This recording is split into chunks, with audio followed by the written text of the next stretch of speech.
I don't know what college I want to go to, but I know I want to be a teacher. I want to be a nurse. I want to be a doctor.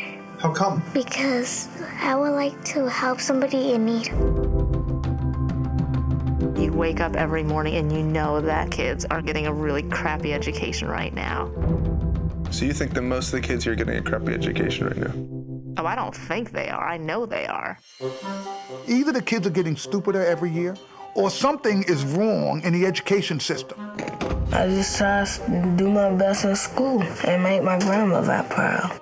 Among 30 developed countries, we rank 25th in math and 21st in science. In almost every category, we've fallen behind, except one. Kids from the USA rank #1 in confidence.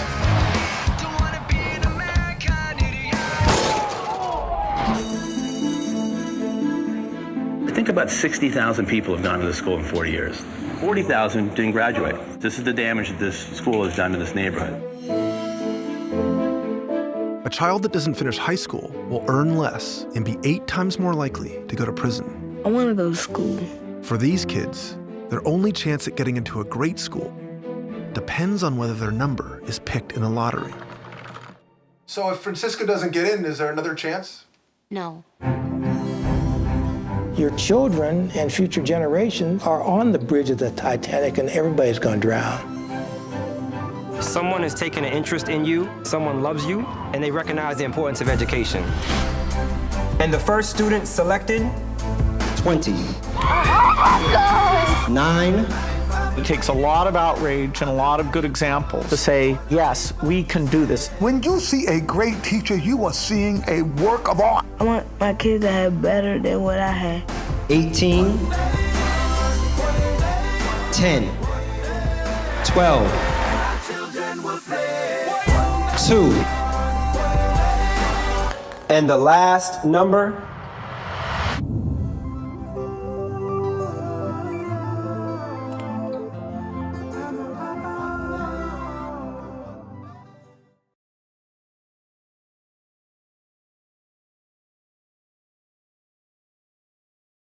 I moved to Hollywood to get into big Hollywood movies. My father made documentaries. I'm like, well, I can't do what my father did. I have to do my own thing. And I moved to Hollywood and I tried to make it as a big director. And I actually got fired from a big Hollywood movie.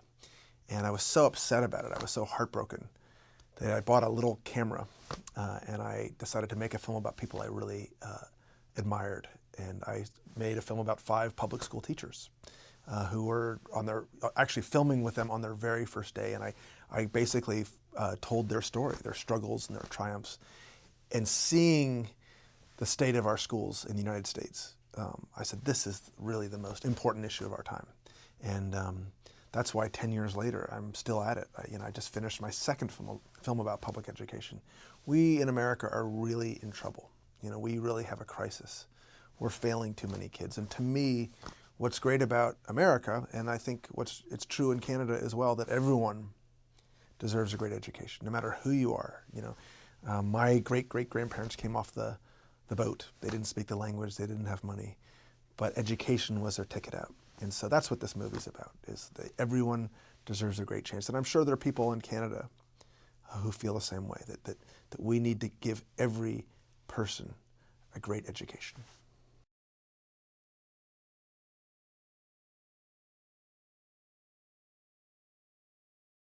To me, it's very personal. I have 3 children, and I want to see them thrive. And I know that the essential piece of them thriving is a great education. Now, you need loving, good parents who are dedicated, but you also need a great education. And to me, I just feel like we're failing too many kids. I know we're failing too many kids. Millions of kids, like the kids in my movie, like Emily and Daisy and Bianca, are just not getting the education they deserve. And so it's very personal. And I thought if I told the story of these great kids, there would be a universal appeal. I think it's true, not just in the United States, it's true everywhere, that every kid deserves a great education.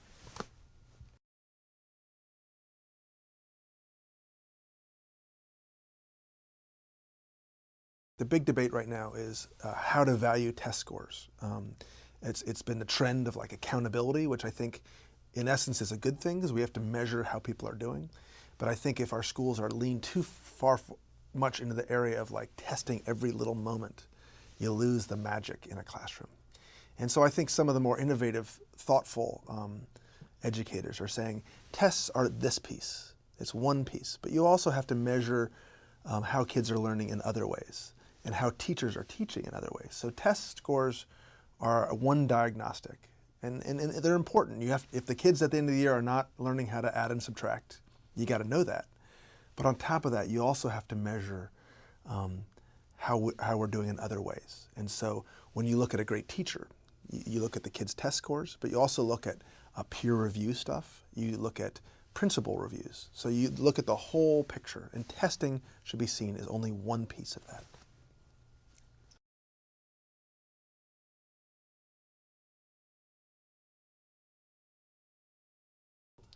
So I remember when reading became really, really fun, and there was a great children's series called The Great Brain. And you knew that it was a series, and you would just grab one, and then you grab another, and you grab another, and that was the most exciting thing. And I loved all the Mark Twain books, Huckleberry Finn. Those were fantastic. And then later in life, a great teacher turned me on to Upton Sinclair books. These are a little older, but they're really talked about the rights of workers and the rights of people who had really tough jobs. And it was really an awakening that the literature and books could really say something about the human condition. And I think that was one of the first steps along my way to become a documentary filmmaker, making films about important social causes. Waiting for Superman will be available February 2011. Go to chapters.indigo.ca.